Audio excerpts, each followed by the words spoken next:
우리 해피데이 축제가 열흘 앞으로 다가왔습니다. 해피데이 축제는 왜 하는 것입니까?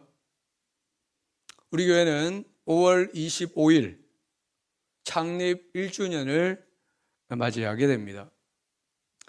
꼭 1년 전 우리가 개척을 시작할 때 아무것도 보이는 것 없었지만 하나님의 부르심에 믿음으로 순종하여 개척을 시작했습니다. 지난 1년을 돌아보면 하나님의 은혜가 너무나 큽니다. 영광의 교회를 개척하게 해주신 것에 감사하고 또 리모델링도 잘해주신 것을 감사하고 또 영혼들을 보내주신 것도 감사하고 또 우리 목요기도회 또 찬양팀 또 청년연합 예배도 감사하고 모든 것이 은혜이며 감사의 제목입니다.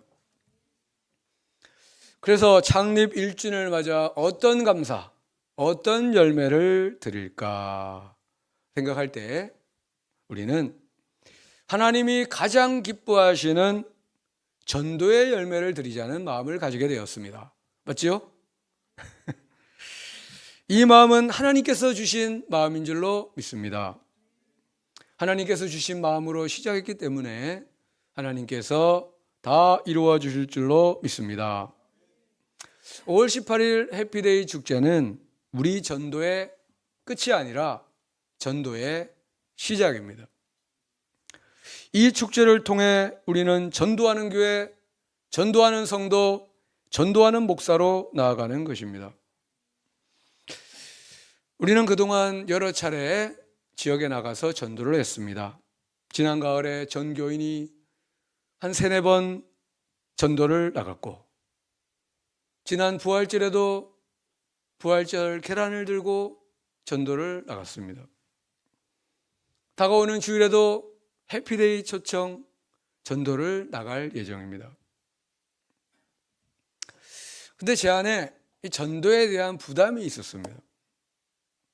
어떤 행사로서의 전도가 아니라 삶으로서의 전도, 일상 속에서의 전도, 동네 사람들과의 친분과 만남으로 이루어지는 전도, 이런 전도에 대한 부담이 있었습니다.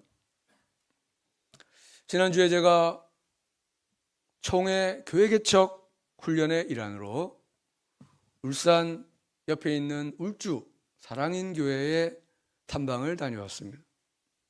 여러 20명 정도 목사님, 사모님이 오셨는데 근데 그 교회 목사님은 전도에 특화된 분이십니다. 전도를 아주 개척 이후로 아주 열심히 하시고 그런 분이십니다. 그분이 주신 말씀 중에 기억나는 것은 교회는 그들 가운데 거하는 교회가 되어야 한다. 그들 가운데 거하는 교회가 되라. 또 이웃이 아는 교회, 아는 목회자가 되어야 한다. 그래서 나도 전도하는 목사, 이웃이 아는 목사, 이웃에게 친근한 목사가 되어야 되겠다는 생각을 하게 되었습니다. 지난 화요일 새벽 기도 때 기도를 드렸습니다. 하나님, 오늘은 무엇을 할까요? 좀 시간이 좀 남았어요. 그래가지고 오늘은 무엇을 할까요? 그랬더니 제 마음에 오늘은 나가서 전도를 해라, 그런 마음이 들었습니다. 그래서 이제 점심을 먹고 전도용 물티슈와 해피데이 축제 초대장을 들고 나가서 전도를 했습니다. 어제 수요일에도 전도를 했고 오늘도 전도를 했습니다. 하루 종일 한 건 아니고 점심 먹고 1-2시간씩 전도를 했습니다. 근데 나가면 꼭 만나게 하시는 영혼들, 사람들이 있었습니다. 주로 할머니들을 만났는데 할머니들이 모두 반가워하시고 또 저를 상당히 호감 있는 눈으로 바라보시면서 그래서 제가 예수님을 전하고 그분들 기도도 해드리고 그랬습니다. 복음은 좋은 관계라는 다리를 통해 전달된다고 했습니다. 나쁜 관계는 전달이 안 됩니다.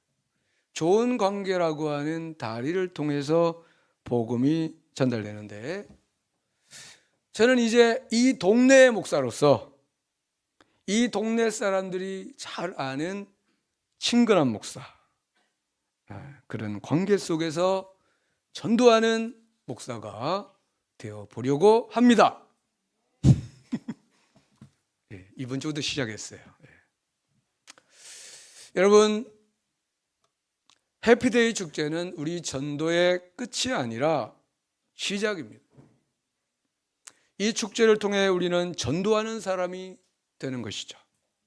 전도하는 교회, 전도하는 목사, 전도하는 성도가 되는 것입니다. 이것이 창립 1주년마다 우리가 하나님께 드릴 열매가 아닐까 생각을 합니다. 그리하면 전도의 열매, 영혼 구원의 열매는 우리 하나님께서 주실 줄로 믿습니다. 우리는 지금 하나님께서 시내산에서 이스라엘에게 주신 언약의 말씀 중에서 시민법 부분을 상고하고 있습니다. 이 시민법은 제가 계속 말씀드린 것처럼 우리나라 형법 또는 민법과 비슷하고, 또 하나님이 우리에게 요구하시는 윤리의 상한선이 아니라 하한선, 최소한의 윤리라고 말씀을 드렸습니다. 오늘 말씀은 상해보상법, 사람이 다른 사람의 신체에 상해를 입힌 경우에 처벌과 보상 규정에 대한 말씀입니다. 상해보상법, 상해처벌법의 기본은 동해처벌법입니다. 이는 이로, 눈은 눈으로, 대인 것은 대인 것으로. 다시 말하면 해를 가한 만큼 벌을 주고 피해를 본 만큼 보상을 해주는 규정입니다. 그런데 오늘 본문에 보면은 상해의 대상이 종인 경우는 어떻게 하느냐는 것입니다. 종을 때려서 그 신체에 손상을 가했을 경우에 어떻게 하느냐. 26절과 27절 우리 같이 읽어보겠습니다. 오늘부터는 영어, 잉글리시, 영어도 밑에 적었어요. 보세요. 네, 같이 읽겠습니다. 시작. 사람이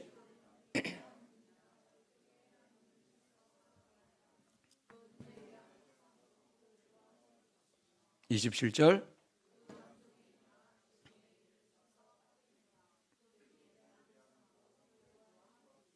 아멘. 일반적으로 다른 사람의 신체에 상해를 가했을 때 동해처벌법으로 처벌을 합니다. 그러니까 눈을 다치게 했으면 그 눈을 다치게 하고, 손을 하나 잘랐다면은 그 손을 자르는 방식으로 처벌을 하는 것입니다. 근데 종의 경우는 좀 다르다는 것이죠. 당시 종은 주인의 소유로 되어 있었습니다. 이런 경우 당시 세상의 법에서는 상전에게 아무런 처벌이 없고 종에게는 아무런 보상이 없었습니다. 그런데 하나님의 법에서는 종에게 보상을 하라는 것입니다. 종의 신체에 손상을 가했으면 그에게 보상을 하라. 어떤 보상을 하라 그랬죠? 한 눈을 쳐서 상하게 하여 눈을 멀게 하면 그 보상으로 종에게 자유를 주라는 것입니다. 이것은 주인에게는 처벌이 됩니다. 왜냐하면 이제 노예 하나를 풀어주기 때문에 몸값을 잃어버린 것이죠. 종에게는 보상이 되는 것입니다. 자유를 얻었기 때문에. 이를 부르뜨린 경우에도 마찬가지였습니다. 여러분, 우리 하나님은 어떤 분이십니까? 하나님은 우리 인간의 신체를 대단히 소중히 여기시는 분이십니다. 왜냐하면 그 몸을 하나님께서 만드셨기 때문입니다. 모든 사람은 하나님의 창조물입니다. 우리가 어떤 작품을 만들었다고 해보겠습니다. 농사 짓는 분은 모종을 딱 심어놨다고 해보겠습니다. 근데 어떤 사람이 악의적으로 그 작품을 다 부수고 또 밭을 다 막 밟아버리고 그러면은 어떻습니까?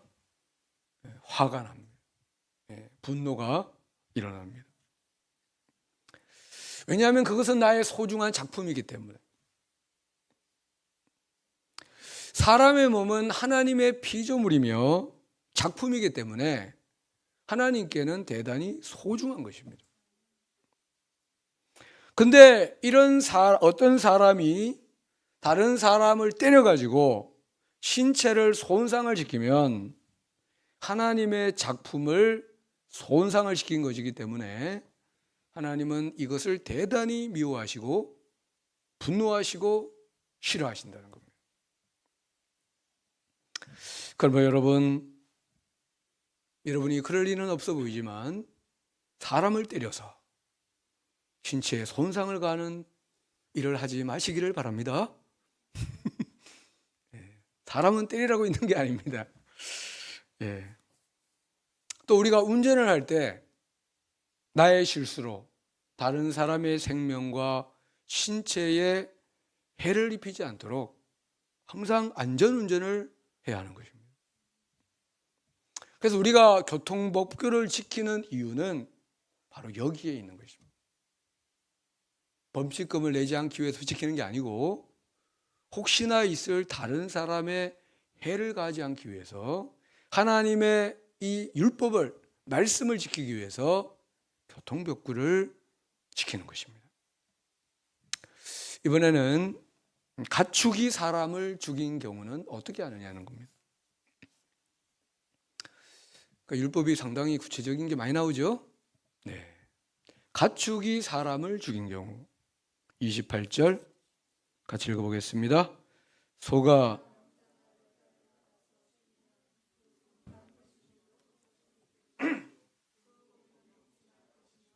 임자는 형벌을 면하려니와. 아멘. 소가 사람을 받아서 죽이면 그 소는 비록 소라 할지라도 반드시 죽이라고 했습니다. 사실 짐승에게는 도덕이나 인격이 없기 때문에 그들에게는 죄라는 게 없습니다. 짐승은 무슨 짓을 해도 죄가 아닙니다. 근데 왜 죽이라고 하는 것입니까? 이건 제 생각인데, 첫째는 유족의 입장에서 자기 가족을 죽인 소가 멀쩡하게 막 돌아다니고 있다면 그 소를 볼 때마다 우라통이 터지지 않겠습니까? 그래서 죽이라는 겁니다. 또 두 번째는 그 소는 받는 버릇이 있기 때문에 또 다른 사고를 일으킬 수 있습니다. 그래서 또 다른 인명피해를 막기 위해 그 소를 죽이라는 것입니다. 그리고 임자는 형벌을 면한다고 했습니다. 왜냐하면 그 임자에게는 어떤 고의성이나 의도성이 없었고, 그리고 그 소가 그 사람을, 원래 소라는 거는 사람을 이렇게 받아가지고 죽이는 짐승이 아니지 않습니까? 비교적 점잖은데 그 소가 그런 일을 할지를 전혀 예상을 못했기 때문에 그는 벌하지 않는다는 겁니다. 근데 그 임자에게 책임을 전혀 묻지 않은 것은 아니었습니다. 왜냐하면 그 소를 죽이고 그 고기를 먹지 못하게 했고 팔지도 못하게 했기 때문입니다. 다시 말하면 소는 소 한 마리를 잃어버리는 재정적 손해를 감당해야 했습니다. 요즘 한우 한 마리 얼마 하죠? 아십니까? 1,000만 원 하죠? 예. 제가 알기로 한 1,000만 원 하는 걸로 알고 있어요. 그 정도의 그 손해를 감수를 했던 것입니다. 29절 같이 읽어보겠습니다. 소가 본래 받는 버릇이 있고 그 임자는 그로 말미암아 경고를 받았으되 받아 죽이면 그 소는 돌로 쳐 죽일 것이고 임자도 죽일 것이며. 소가 받는 버릇이 있고 전에 사람을 받아서 한번 죽였거나 또는 다치게 해서 주의와 경고를 받았는데도 주인이 제대로 단속하지 않아 또 사람을 받아 죽이게 된다면 그 소도 죽일 뿐 아니라 그 주인에게 살인죄가 적용되어 그도 사형에 처하라는 것입니다. 그러니까 한번 경고를 받은 주인은 어떻게 할까요? 엄청나게 조심을 하고 단속을 할 것입니다. 왜냐하면 자기 목숨이 달렸기 때문에. 여러분, 하나님 앞에서 다른 사람의 생명은 이렇게 중요하다는 것입니다. 사람의 생명, 다른 사람의 생명은 이토록 중요하다는 거예요. 나만 안 죽으면 되지가 아니고 이렇게 중요하다는 거예요. 30절, 만일 그에게 속죄금을 부과하면 무릇 그 명령한 것을 생명의 대가로 낼 것이요. 근데 만약 피해자의 가족이 속죄금, 배상금을 요구하면 그는 배상금으로 생명의 값을 대신할 수가 있다는 것입니다. 그러니까 사람이 고의적으로 또는 악의적으로 어떤 사람을 죽였을 때는 배상금으로는 안 됩니다. 반드시 자기 생명으로 그 죄를 갚아야 한다고 했습니다. 근데 소나 가축이 사람을 죽였을 때는 배상금으로 죄를 갚을 수 있다는 것입니다. 오늘 내용이 좀 그렇죠? 이렇게 죽고 막 죽이고 이러니까. 근데 이제 말씀이니까. 근데 가족이 원해야 그렇게 할 수 있다는 겁니다. 가족이 배상금을 원하면 배상금으로 갚고 죽음을 원하면 죽음으로 갚아야 하는 것입니다. 지금 우리 생각에는 좀 과하다는 생각이 들 수 있습니다. 그래서 여기서 우리가 알게 되는 건 뭐냐 하면은 하나님은 그만큼 사람의 생명을 소중히 여긴다는 말씀입니다. 31절, 아들을 받든지 딸을 받든지 어린 자녀를 받을지라도 이 법규대로 그 임자에게 행할 것이며 소가 만일 남종이나 여종을 받으면 소 임자가 은 30세겔을 그 상전에게 줄 것이요 소는 돌로 쳐서 죽일지니라.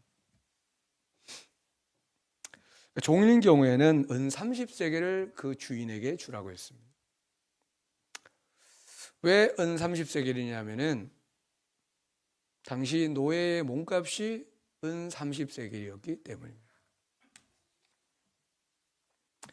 가룟 유다가 예수님을 대제사장에게 팔았을 때 그때 받은 예수님의 몸값이 얼마였습니까?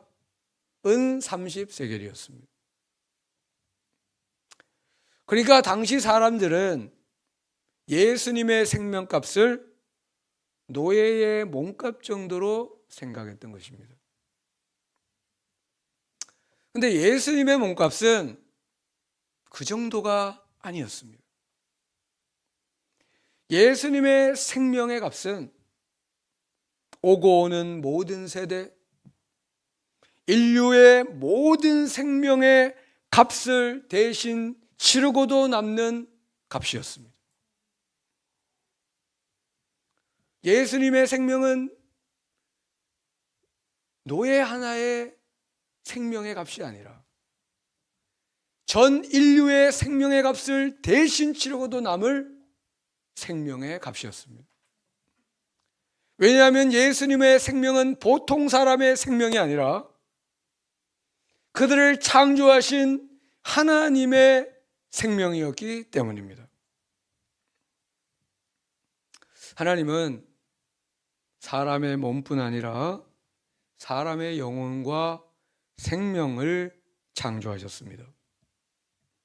사람의 생명과 영혼은 사람의 신체보다 더 보배롭고 가치 있는 하나님의 작품입니다. 그런데 이런 나의 생명과 영혼에 아주 심각한 손상과 타격을 준 자가 있습니다. 그 자가 누구냐? 바로 나 자신입니다. 바로 여러분 자신입니다. 바로 나의 죄입니다. 내 죄가 내 영혼에 손상을 입혔고 내 생명을 죽음에 이르게 했습니다. 사람의 죄는 자기 영혼을 지옥에 떨어지게 하는 손상과 손해를 자신에게 입히는 겁니다. 여러분, 이 죄를 어떻게 처벌하며 이 손해를 어떻게 보상할 수 있을까요? 이 처벌은 우리가 감내할 수 없는 처벌이며 이 보상은 우리가 처리할 수 있는 수준의 것이 아닙니다. 그런데 이 처벌을 대신 받아주시고 이 보상을 대신해 주신 분이 계시는데요, 그분이 바로 우리 주 예수님이십니다. 하나님이 세상을 이처럼 사랑하사 독생자를 주셨으니 이는 저를 믿는 자마다 멸망하지 않고 영생을 얻게 하려 하심이라.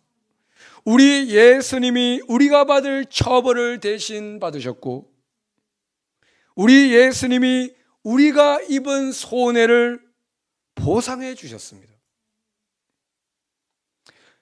그런데 우리가 당한 만큼 보상해 준 게 아니라 우리가 당한 것과 비교할 수 없는 보상을, 기쁨과 평안을, 천국과 영생을 하나님의 자녀의 권세로 보상해 주셨습니다. 지금 사람들이 모르고 있는 게 있습니다. 그게 뭡니까? 자기 영혼이 자기 죄로 엄청난 손상을 입었다는 것과 그 손상은 우리를 죽음과 지옥에 이르게 하는 엄청난 손상이라는 것을 모르고 있습니다. 그래서 그런 어떤 영혼의 손상을 입고 별일 없는 것처럼 살아가고 있습니다. 또 하나님의 작품인 자기 영혼을 손상시킨 그 죄에 대한 처벌과 심판이 그들 앞에 있다는 것을 모르고 있습니다. 한 번 죽는 것은 사람에게 정하신 것이요 그 후에는 심판이 있다고 하셨습니다. 그리고 또 모르는 게 있습니다. 이게 가장 중요한 걸 모르고 있는데, 이 손상과 이 심판에서 우리를 구원해 주실 분이 계시다는 것과 그분이 우리에게 오셨다는 것을 모르고 있습니다. 우리는 이 사실을 알고 있지 않습니까? 그래서 우리는 이 사실을 그들에게 알려주어야 되고, 이 기쁜 소식, 세상에 이보다 더 기쁜 소식은 없죠. 이 기쁜 소식을 그들에게 전해주어야 하는 것입니다. 우리 해피데이 축제가 열흘 앞으로 다가왔습니다. 말 그대로 주님을 만나는 행복한 축제의 날입니다. 이 밤에 우리 하나님께 간절히 기도하기를 원합니다. 우리가 전도하고자 하는 그 분들의 마음을 열어주셔서 그들이 주님 앞에 나오게 해달라고 기도하고, 그리고 그들이 주 예수를 믿고 구원을 받아 하나님의 자녀가 되게 해달라고 기도하고, 이 일을 시작하신 분이 우리 하나님이시며 이 일을 이루시는 분도 우리 하나님이십니다. 우리가 믿음과 순종으로 나아갈 때 하나님께서 이 모든 일을 이루어 주실 줄로 믿습니다. 우리 함께 찬양하겠습니다. 하늘의 문을 여소서. 이곳 영혼을 위해, 생명을 위해 기도하는 이곳을 주목하여 주소서라고 기도하겠습니다. 찬양하겠습니다.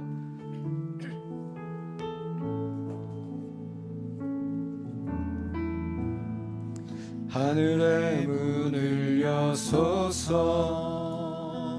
이곳을 주목하소서. 주를 향한 노래가 꺼지지 않으니 하늘을 열고 보소서. 이곳에, 기도하는 이곳에 임재하소서. 이곳에 임재하소서. 주님을 기다립니다.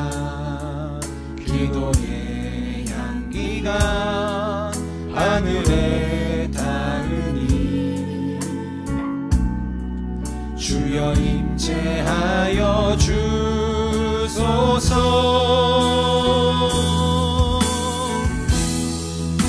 이곳에 오셔서 이곳에 앉으소서. 이곳에서 드리는 예배를 받으소서. 주님의 이름이, 주님의 이름만이, 오직 주의 이름만 이곳에 있습니다. 하늘의 문을 여소서. 하늘의 문을 여소서. 영혼을 위해 기도하는 이곳을 주목하소서.